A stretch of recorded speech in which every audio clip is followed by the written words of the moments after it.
God's Word, the pathway to a lasting marital fulfillment. In Ladi community, a movement has begun.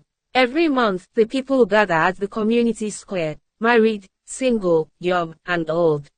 What began as a simple program has grown into a fountain of wisdom, shaping homes and healing marriages. Today, as the sun sets and the square fills with eager faces, everyone waits for yet another session that promises to bring light into their homes. The community leader stepped out and said, "My people, marriage is a beautiful thing, a treasure from God. But to enjoy lasting bliss, we must continue learning from His Word." Tonight, we welcome again our counselor, Mrs. Ella, who will take us deeper into the pathway of love. Last month we learned about patience. And today, she will guide us on another powerful truth, kindness. Thank you, community leader, and thank you, dear friends, for gathering once again. Marriage is indeed a reflection of God's heart. And to walk in God's plan, we must learn to love as He defines love. 1 Corinthians 13:4 says love is kind. But what does this mean in the context of marriage? Kindness means actions that benefit others, actions that bring joy, comfort, and support. It's not just about feeling kind, it's about doing kind. In marriage, kindness means acting in ways that benefit your spouse. Now, here's the truth: kindness is not a one-size-fits-all.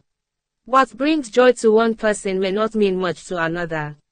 That's why we must observe our spouses closely. We must study them, not like a textbook, but with love and intention, so we know what benefits them the most. Here's Mr. Ade and Mrs. Bola, sitting at home. Mr. Ade buys gifts but Mrs. Bola looks tired and unbothered. Mr. Ade, see what I bought for you, another new dress. Mrs. Bola, sighing, thank you, but Ade, what I really need is your time. Just sit with me, listen to me. Do you see? For some, kindness may be gifts. For others, it is attention, encouragement, or simply listening. Defining kindness for men or women alone can be misleading. That is why we must learn our spouses individually. When we choose kindness and generosity, we set in motion a positive cycle. Kindness builds trust, strengthens the bond, and creates a warm atmosphere in the home. And here's something powerful: when you prioritize your spouse's well-being, you are actually investing in your own happiness. Proverbs 11:17 reminds us, "The merciful and generous man benefits his soul, but the cruel and callous man does himself harm." In other words, when you show kindness, you bless yourself. But when you are harsh or cruel, you wound your own soul. One small act of kindness creates peace, joy, and unity in our home. But let us be honest, kindness is easy when love is reciprocated. What about when it's not?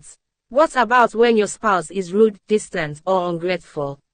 Here's the truth: kindness is spiritual. Every act has spiritual implications. When you continue showing kindness, even without reciprocity, heaven records it. Galatians reminds us, "Do not grow weary in doing good, for in due season you will reap if you faint not." But listen carefully, showing kindness does not mean neglecting yourself. If your spouse is constantly rude, continue your kind acts, but also take time for self-care. Do what refreshes your soul. Walk, sing, pray, spend time with trusted friends. These things refill your strength so your kindness doesn't dry up. Let me ask us some questions, and I want you to think deeply. What actions have you observed that bring joy to your spouse? How can you show kindness in the way that matters most to them? How has kindness already changed the atmosphere of your marriage? When kindness is hard, how do you maintain it? And how do you balance kindness to your spouse with caring for yourself? Dear friends, kindness is more than a gesture, it is a seed. When you sow kindness, you reap joy, peace, and fulfillment. Remember, love is patient, and love is kind. When you walk in these, you mirror God's own heart. Isaiah 48:18 says, "If only you had paid attention to my commands, your peace would have been like a river, your well-being like the waves of the sea." So let us choose kindness daily. In words, in actions, in little things and big things. For in choosing kindness, we choose peace. Once again, we thank you, Mrs. Ella. May these words not only teach us but transform our homes. Go back, my people, and let kindness rule your marriage.